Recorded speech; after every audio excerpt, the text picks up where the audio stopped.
particularly a lot of very, very famous rabbi we spoke about on various occasions. His name was Rabbi Moshe Bar Yosef Miterani Z'tl, also known as the Hambi, a very great rabbi, who was born in the English year 1500, right at the start of the 16th century, passed away in 1580, precisely here on the 21st of Nisan it was. He'd become a Rosh Yeshiva and a great posek, and one of the great rabbis of Tzfat, especially during the heart of the 1500s.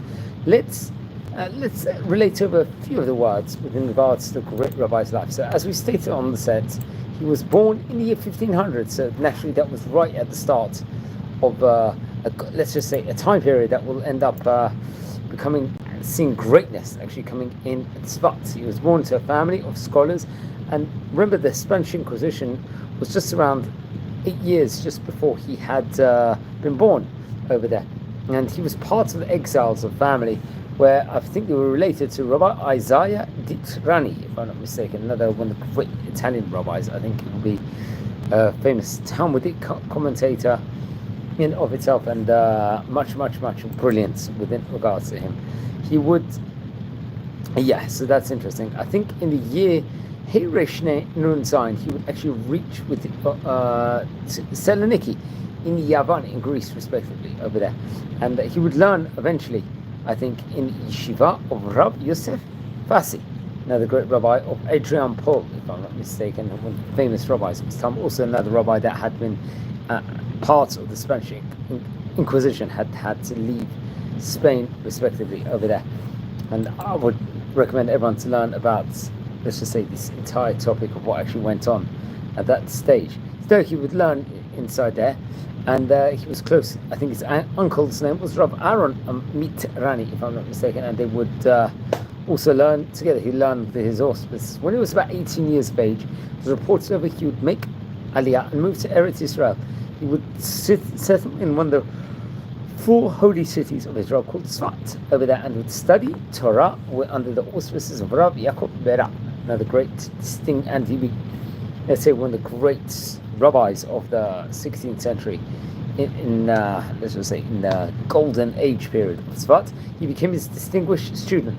It's reported over that come what he was around 25 years of age, he would actually be appointed as part of the Bet Din of Rabbi Yaakov Bera, and he would receive rabbinic ordination from his teacher, along with Rabbi Yosef Karo.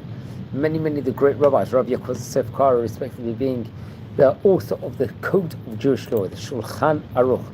For it was about a continuous 54 years, the Bet Din in Tzfat, I think, engaged in great Torah study, writing answers to questions, and grappling with different matters all over the world. And especially Rabbi Yosef Karo was a great rabbi there who would discuss various different matters of halacha, Jewish law, alongside various, whether there was agreements, disagreements, and various robust, discussions within regards to it. Now, after Rabbi Yosef Karo passed away, he would serve as Ab Bet Din for a 5-year period. So Rabbi Yosef Karo was, as we said before, one of the golden poskim of his generation. He passed away respectively in 1575.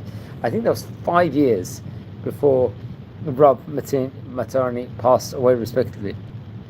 So he would take over I believe, from 1575.